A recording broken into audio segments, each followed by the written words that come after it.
Thixo. Kaloku imibhoko yayikhona yamasoldati ungazi lokhu uzawusazi ukuthi usaqala athetha uthethula wena uthe naye. Uyabona ke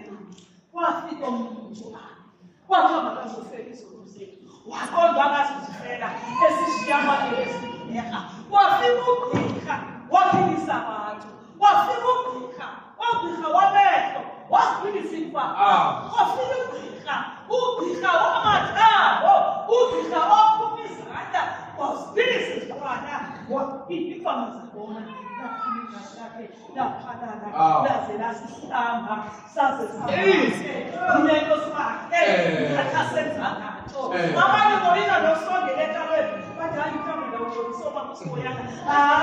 hayi into wasahlatshwa izinto zethu zafihleka ziqhubeka abantu apha bagcwele izolo kodwa uqhubekile ngoba uthixo wenza ntoni na wasifela wasikhalaza wonke ukuba nantoni na ondijonga ndiyo ndingabisabiyiyo nokuba yazi abanye basoyika mama nokushwatulelwa ngoba abanye bavuye ngokushwabula kodwa kuloba yonto kodwa uthixo ngelathi ukuthi kubhekiwe awushwabulele kangaka wena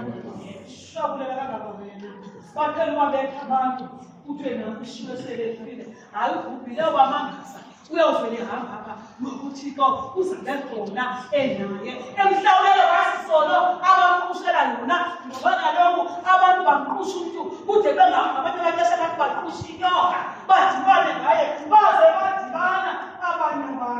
abantu bangabikho nezokukhala ezasezihamba unyana kathixo ngexesha ugqiba kufukuku okungazange kwavuka mntu ugqiba kuthukwa ngabantu abancedileyo ngabantu asezobanceda wangasikhalali uthixo ongasikhalali